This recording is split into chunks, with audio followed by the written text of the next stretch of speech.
মৰমৰ শিক্ষাৰ্থীসকল, আজিৰ পাঠৰ বিষয় হৈছে নীলমণি ফুকনৰ কবিতা আকাশ।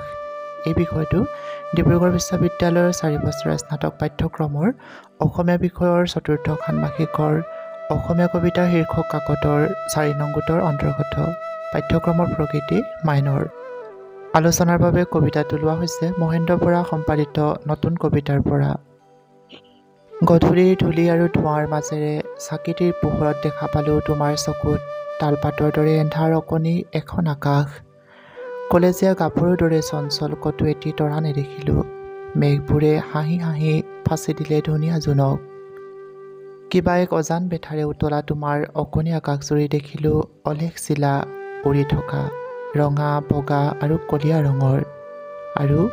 আৰু মই একো নেদেখিলো। নীলমণি ফুকনৰ আকাশ প্ৰতীক আৰু চিত্ৰকল্পৰ দ্বাৰা বিশেষভাৱে সমৃদ্ধ এটা উল্লেখযোগ্য কবিতা। কবিতাটোত কবিয়ে বিশেষকৈ প্ৰেম আৰু সম্পৰ্কৰ প্ৰেক্ষাপটত মানৱীয় আৱেগৰ জটিলতা আৰু ৰহস্যৰ বিষয়বস্তু উপস্থাপন কৰিছে। কবিতাটোৰ আৰম্ভণিতেই গ্ৰাম্য জীৱনৰ লগত সম্পৃক্ত অনুষংগ কিছুমানে ভুমুকি মাৰিছে। গধূলিৰ ধূলি আৰু ধোঁৱাৰ যুগল উপস্থিতিয়ে বাটৰ ধূলি উৰুৱাই ঘৰলৈ উভতি অহা গৰুৰ জাক আৰু গৰখীয়াৰ ব্যঞ্জনা এটা আনি দিয়ে। ইয়াৰ লগত সংযোজিত হৈ আছে গোহালিৰ কাষত মহ দাহ খেদাবলৈ জ্বলোৱা জুইৰ প্ৰসংগও। এই দুই চিত্ৰৰ লগতে আন্ধাৰৰ সৈতে যুঁজিবলৈ জ্বলোৱা চাকিটিয়ে গধূলিয়ে গাঁৱৰ ঘৰ এখনলৈ আনি দিয়া ব্যস্ততাৰ মনোৰম আভাস দাঙি ধৰিছে। ৰোমান্টিকতা আৰু অন্তৰংগতাৰে পূৰ্ণ এই ছবিখনিত কৃত্ৰিমতাৰ কোনো থান নাই। অৱশ্যে এনে পাতনিৰ মাজেদিয়ে মানৱীয় আৱেগলৈ আহিব পৰা জটিলতা আৰু ৰহস্যৰ ইংগিত প্ৰকাশ পাইছে। কবিয়ে গধূলিৰ ধূলি আৰু ধোঁৱাৰ মাজেৰে চাকিৰ পাতল পোহৰত প্ৰিয়জনৰ চকুলৈ চাইছে আৰু দেখা পাইছে তালপাতৰ দৰে এন্ধাৰ অকণি এখন আকাশ।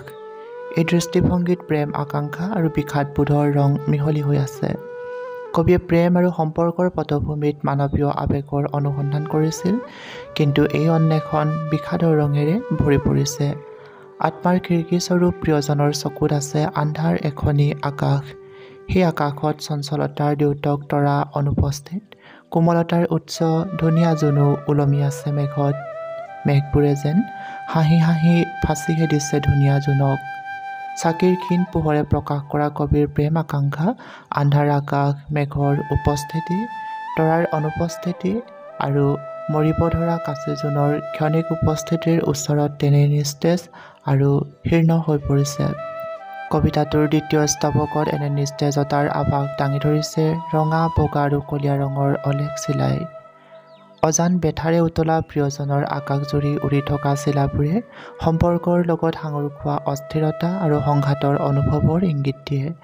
স্বাধীনতা, আনন্দ আৰু সৃষ্টিশীলতাৰ পৰা আঁতৰি চিলাবোৰ হৈ পৰিছে বিচ্ছিন্নতা আৰু নিৰুদ্দেশ যাত্ৰাৰ প্ৰতীক। কবিতাটোৰ সামৰণি বক্তব্য আৰু মই একো নেদেখিলোৰ মাজেদি বক্তাৰ প্ৰেম আকাংক্ষা কিদৰে বিষাদলৈ পৰিণত হ'ল তাৰ স্পষ্ট ইংগিত পোৱা যায়। লগতে এই বক্তব্যই কবিতাটোৰ মূল বিষয়বস্তুৰ ওপৰতো পোহৰ পেলাইছে।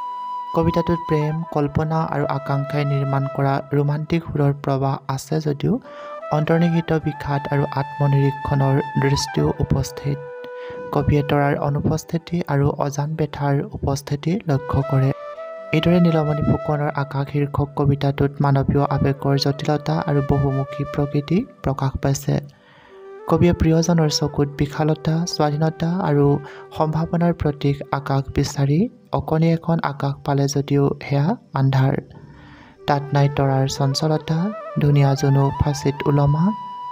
তাত আছে ৰঙাৰ পৰা ক্ৰমে কলীয়া বৰণ লোৱা চিলা।